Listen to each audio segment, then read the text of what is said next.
Hi guys, welcome to today's video.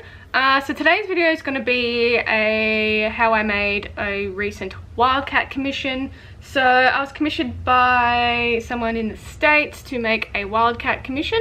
So this is what we have, and I'll be wrapping her up and sending her out tomorrow, so she'll already be sent out by the time you see this video.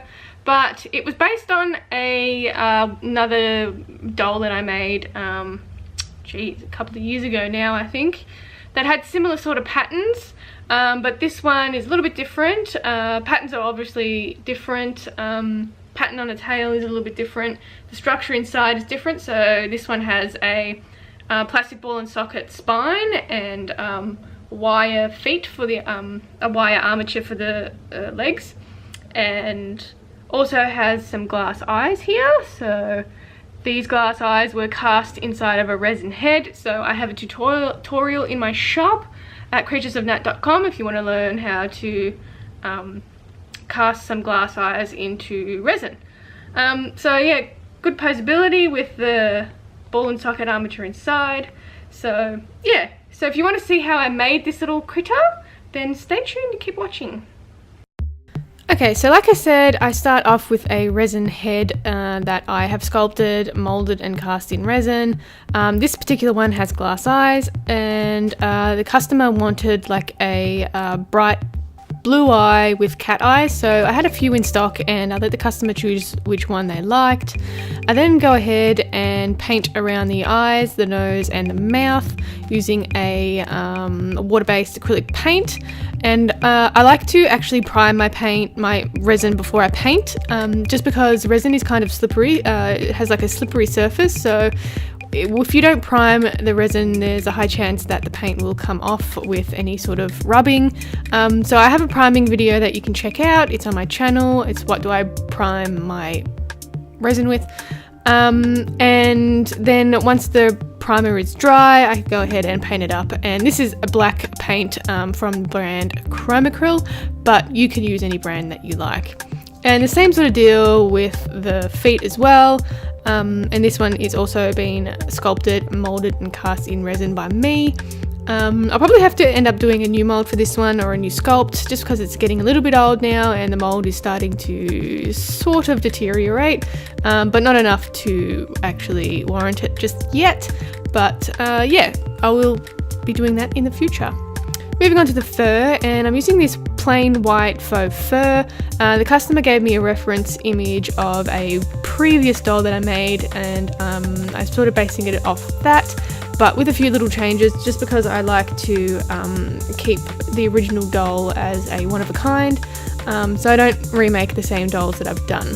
So I've drawn out the patterns here and I'm cutting them out using a small pair of sharp scissors, and I prefer to use a small pair of sharp scissors because I have better control and I can get the actual blade in between the fur pile, and that means I won't cut the pile off, because if you just straight cut, then yeah, you end up cutting the pile and it renders it kind of useless.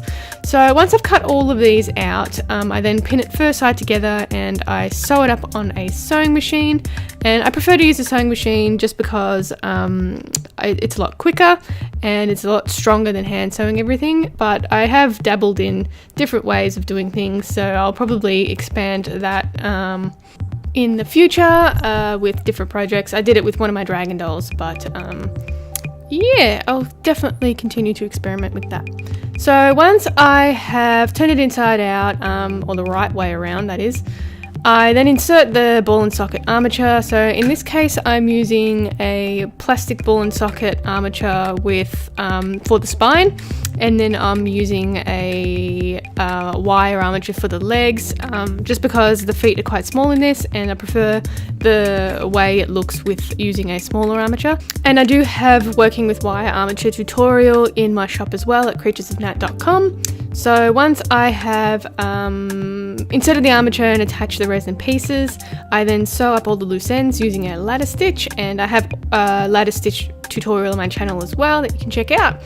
And then once everything's sewn up, I attach the fur piece to the resin using a tacky fabric glue. And I find a tacky fabric glue works a lot better than like super glue or something like that. So super glue can become a bit fragile, and sometimes it won't adhere properly to fabrics. So yeah, get yourself a tacky fabric glue and that will work much better. So once that's done, I then move on to attaching all the fur to the face, and I haven't included a tutorial for this because I say it in every video. I'm not sure if I want to, because it's something that I've developed over the years that I've made dolls into something specific to my work. So not sure just yet, but I'll let everyone know if I do. So once it's been furred, I'm going to go ahead and add all these patterns, and I'm using a fabric marker to add these patterns, and for some reason we can't get these fabric markers in Australia anymore. I don't know why, because it's still available in the States, but in Australia there's nothing ever here. And I found these work really well for patterns, but I'll probably have to move on to using some brushes and some fabric paint, but for now I can use that, and it works really well. And I just realised looking at these photos that it kind of looks like a white cat, like from Game of Thrones, so with the blue eyes. So definitely not a undead cat inspired doll, but something previously. So that is it for me today, guys. I have some dolls left in my shop. This one is not for sale as it was a commission. So you can head to my shop at creaturesofnat.com, and I have a few little critters looking for homes there. I also have a whole lot of other artworks, including watercolour paintings, jewellery and sculptures. So head over there and see if you like anything. So that will be it for me today, guys. I hope you enjoyed the video. If you did, give it a thumbs up and don't forget to subscribe. If you have any video requests, you can leave it in the comments down below. You can also check me out on Instagram and Facebook at Creatures of Nat, and I'll catch you in the next one. Bye!